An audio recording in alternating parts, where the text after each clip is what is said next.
પ્રયાગરાજમાં ચાલી રહેલા મહાકુંભ દરમિયાન એક મોટી દુર્ઘટના બની છે। મૌની અમાવસ્યાના દિવસે લાખો ભક્તોની ભીડ સંગમ નાગ પર સ્નાન કરવા માટે એકઠી થઈ હતી। આ દરમિયાન અચાનક સંગમ નાગ પર ભાગદોડ મચી ગઈ અને આ નાસભાગમાં 17થી વધુ લોકોના મોત નીપજ્યા।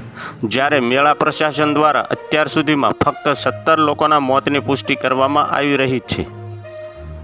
આ ઘટનાને કારણે સંગમ પર અંધાધૂંધીનો માહોલ સર્જાયો હતો। ઘટના પછી તરત જ ડઝનબંધ એમ્બ્યુલન્સ ઘટનાસ્થળે પહોંચી ગઈ અને મૃતકોના મૃતદેહોને ત્યાંથી લઈ જવામાં આવ્યા। ઘાયલ ભક્તોને મેળામાં બનેલી કેન્દ્રીય હોસ્પિટલમાં દાખલ કરવામાં આવ્યા છે। ઘણી એમ્બ્યુલન્સ મૃતદેહોને લઈને શહેર તરફ આગળ વધી રહી છે। અત્યાર સુધીમાં મેળાના વહીવટી તંત્રે 17 લોકોના મોતની પુષ્ટિ કરી છે, પરંતુ પ્રત્યક્ષદર્શી ભક્તોએ જણાવ્યું હતું કે તેનાથી પણ વધુ લોકોએ જીવ ગુમાવ્યા છે। મેળાના અધિકારી વિજય કિરણ આનંદે જણાવ્યું હતું કે અફવાને કારણે ભાગદોડ મચી હતી, જેમાં 17 શ્રદ્ધાળુઓના મોત થયા હતા।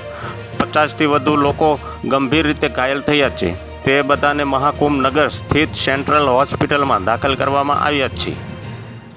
મંગળવારે સવારથી જ મૌની અમાવસ્યા માટે મહાકુંભમાં ભક્તોની ભારે ભીડ ઉમટી હતી।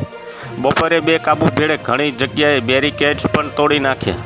રાત્રે સ્નાન શરૂ થયા પછી સંગમમાં ભીડ વધી ગઈ।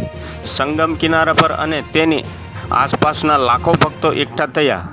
કેટલાક સ્નાન કરનારાઓએ અખાડાઓ માટે બનાવેલા બેરિકેડ તોડવાનો પણ પ્રયાસ કર્યો।